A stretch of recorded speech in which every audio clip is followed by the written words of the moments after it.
और जयपुर में रामनवमी पर शोभा यात्रा ओमकारेश्वर शिव मंदिर से रवाना हुई है। शोभा यात्रा शहर के प्रमुख मंदिरों के महंतों ने इसका पूजन अर्चन किया है और शोभा यात्रा में 35 स्वचालित झांकियां शामिल की गई है। शोभा यात्रा के रूट पर सुरक्षा व्यवस्था कड़ी कर दी गई है।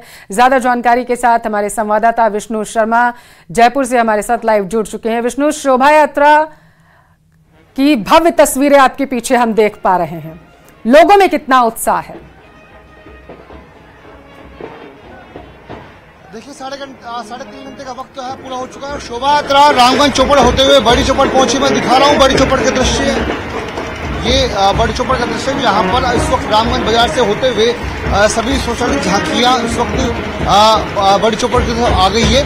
आगे बैंड चल रहा है, उसके आगे जो कर्तव्यवास थे वो चल रहे थे। पुलिस का भारी सुरक्षा व्यवस्था है और पीछे की तरफ देखिए रामगंज बाजार में ये सभी स्वचालित झांकियां इस वक्त यहाँ पर नजर आ रही है। अलग अलग जयपुर शहर के अलग अलग बड़े मंदिरों की, जो नामी मंदिर है, प्राचीन मंदिर हैं, उनके तस्वीरें झांकियां यहाँ से चल रही है, जिनमें भगवान हनुमान जी, माता जी और भगवान रामचंद्र की जो झांकियां हैं वो चल रही है। बीच बीच में जो कुछ जयपुर के बैंड है वो भजन गाते हुए, लहराते सुर मधुर लहरियां छेड़ते हुए चल रहे हैं और करीब रात 12 बजे ये स्वचालित झांकियां शोभा यात्रा भगवान रामचंद्र जी का मंदिर चांदपोल पहुंचेगी।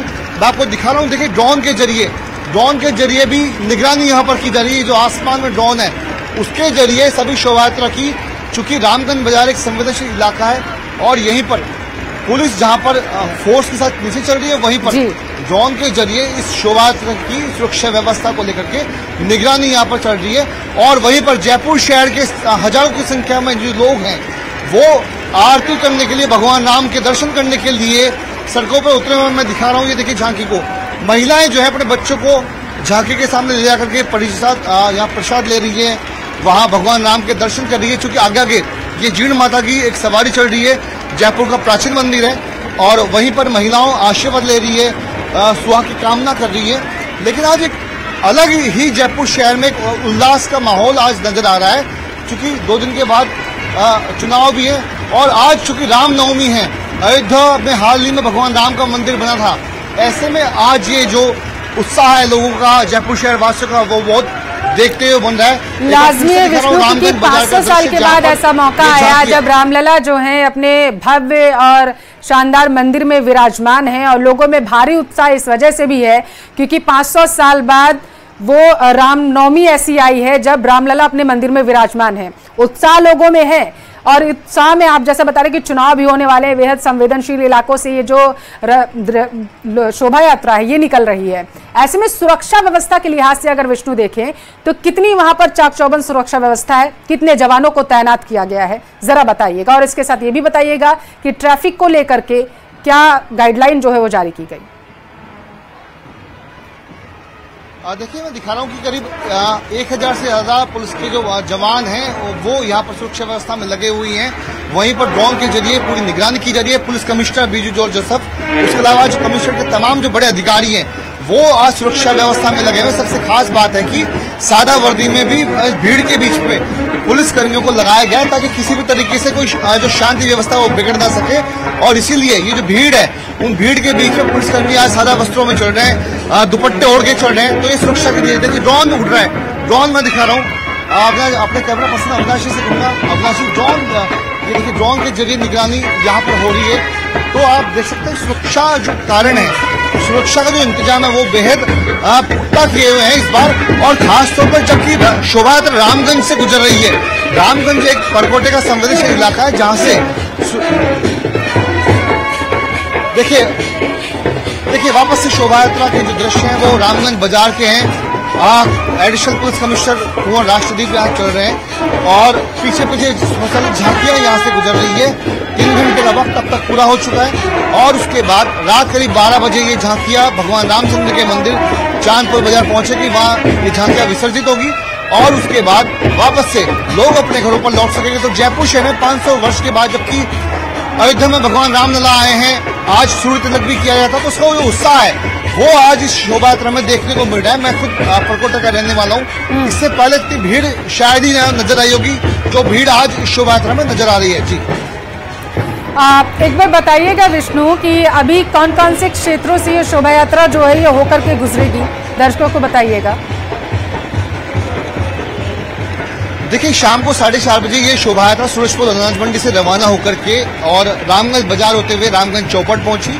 उसके बाद आज ये शोभा यात्रा फिलहाल अभी तक 3.5 घंटे का वक्त गुजरने के बाद भी रामगंज बाजार से गुजर रही है और ये शोभा यात्रा रामगंज बाजार से होकर के बड़ी चौपड़ होकर के जौहरी बाजार में प्रवेश कर चुकी है। जौहरी बाजार से होते हुए बापू बाजार, नेहरू बाजार और इंदिरा बाजार होते हुए खजाने वालों को रास्ता पहुंचेगी और वहीं से छोटी चौपड़ होकर के चांदपोल बाजार पहुंचेगी। तो आधी दूरी जो है शोभा यात्रा ने पूरी कर ली है और लेकिन अभी भी शोभा यात्रा का जो एक हिस्सा है वो रामगंज बाजार से बड़ी चौपड़ की तरफ आते हुए नजर आ रहा है। जी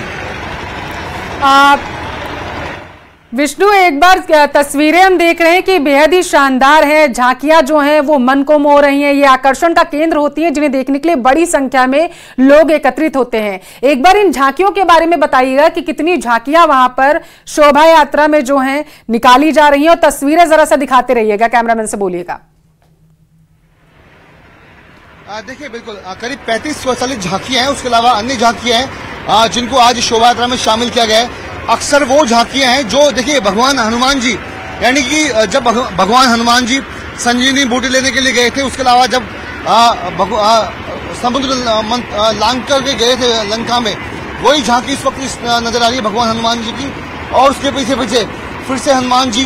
तो भगवान राम और उनके जीवन में जो भी उनकी लीला में जो भी लोग शामिल, जो पात्र शामिल हुए, जो हनुमान जी हैं, लक्ष्मण है, माँ सीता है, उन तमाम तरह की जो झांकियां हैं वो इस वक्त शामिल हो रही है। और यहीं पर इन झांकियों में ही देखिए जो नीचे की तरफ जो लोग हैं वो पूरे रामायण में वर्णित चित्रों का जो है यहाँ पर प्रदर्शनी लगाने की कोशिश की गई है। बहुत शुक्रिया आपका तमाम जानकारी पहुंचाने के लिए।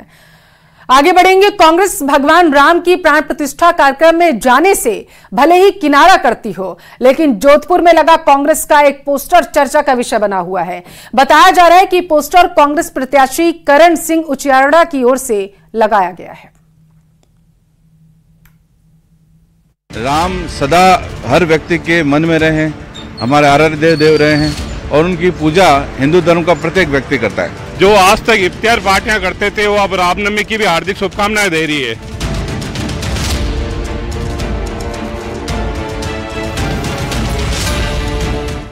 रामनवमी के मौके पर जोधपुर की सड़कों पर लगा ये वही पोस्टर है जिस पर बीजेपी अपने तरीके से कांग्रेस को जवाब दे रही है, तो कांग्रेस अपने अंदाज में बीजेपी पर पलटवार कर रही है।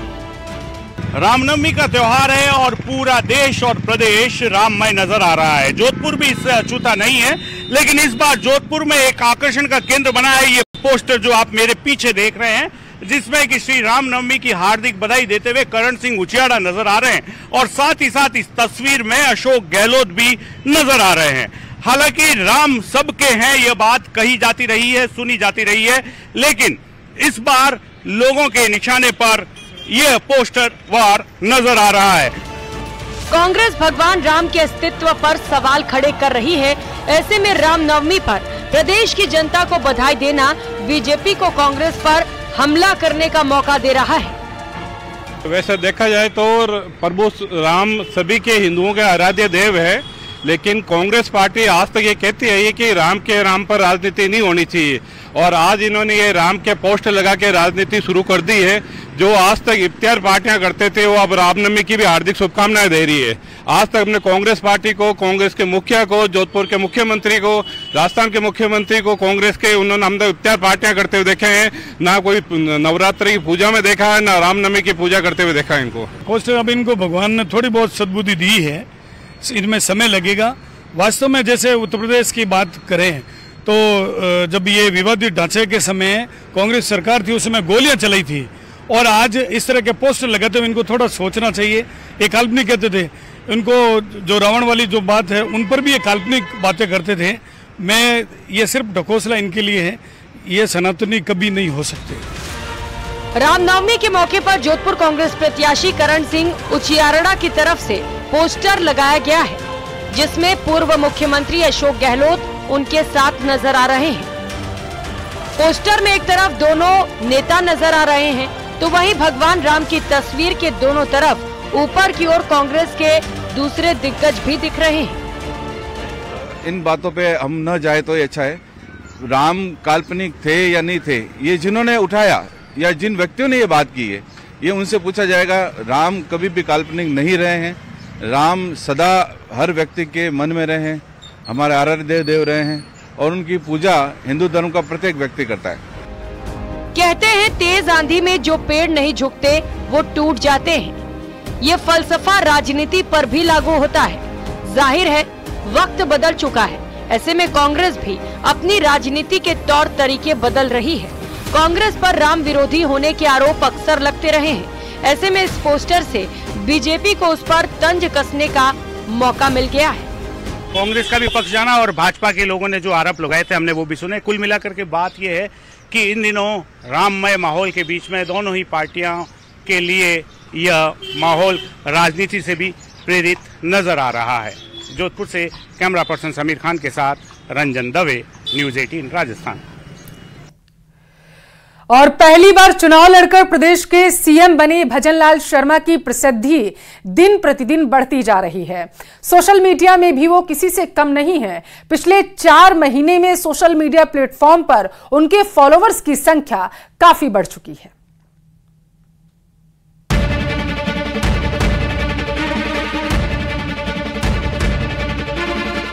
प्रदेश की कमान संभालने के बाद से सीएम भजनलाल शर्मा जहां आम जनता में फेमस हो रहे हैं, तो वहीं सोशल मीडिया पर भी उनकी एक अलग पहचान बनी। मीडिया से लेकर सोशल मीडिया तक वो छाए रहे। पिछले 4 महीने के आंकड़े पर गौर करें तो सोशल मीडिया पर उनके फॉलोअर्स काफी तेजी से बढ़े, चाहे एक्स हैंडल हो या फिर फेसबुक या फिर इंस्टाग्राम। भारतीय जनता पार्टी के एक कार्यकर्ता से लेकर प्रदेश महामंत्री रहने तक भजनलाल शर्मा के फॉलोअर्स की संख्या हजारों में थी।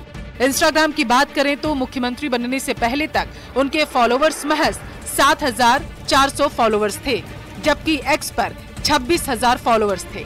लेकिन सीएम बनने के बाद हालात बदल चुके हैं।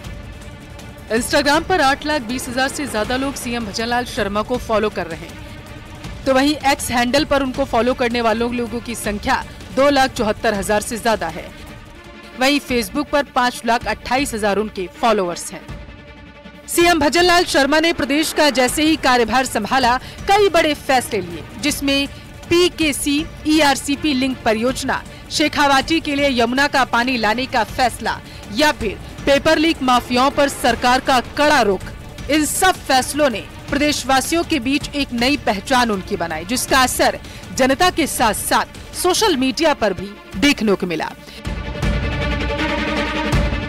जयपुर से न्यूज़ 18 राजस्थान के लिए रोशन शर्मा की रिपोर्ट।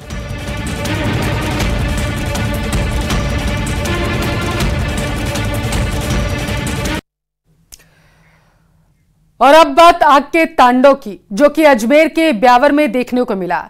अजमेर बाईपास पर तेल टैंकर में भीषण आग लग गई। इस दौरान ड्राइवर ने टैंकर से कूदकर अपनी जान बचाई। इस आग पर फायर ब्रिगेड ने कड़ी मशक्कत के बाद काबू पाया। बताया जाता है कि टैंकर की बैटरी धमाके के साथ फट गई थी, जिसके कारण टैंकर में आग लगी। टैंकर आग का गोला बन गया और आग की लपटें दूर दूर तक दिखाई देने लगी।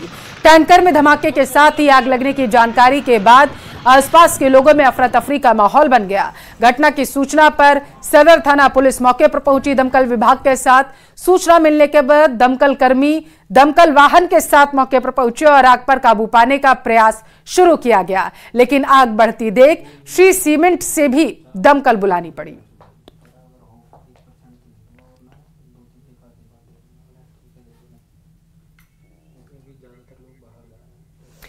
तो तस्वीरों में आप देख सकते हैं किस तरीके से जो तेल का टैंकर था वो आग का गोला बन गया था। हालांकि गनीमत की बात यह रही है कि किसी तरीके की कोई जनहानि नहीं हुई है। बताया जा रहा है कि जो ड्राइवर था उसने किसी तरीके से कूदकर अपनी जान बचाई है। हालांकि इस दौरान इलाके में गहमा गहमी का माहौल बन गया था।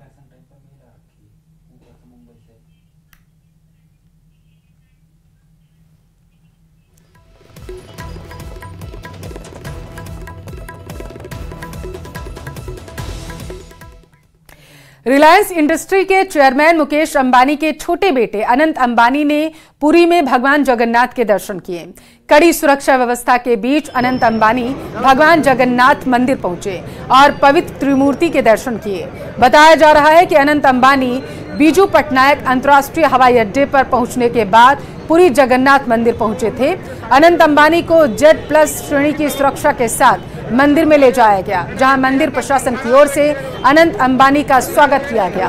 भगवान जगन्नाथ के दर्शन और पूजा के दौरान अनंत अंबानी ने खड़ाऊ पाटा उपहार में दिया है। सूत्रों के मुताबिक अनंत ने मंदिर को 2.51 करोड़ रुपए दान दिया।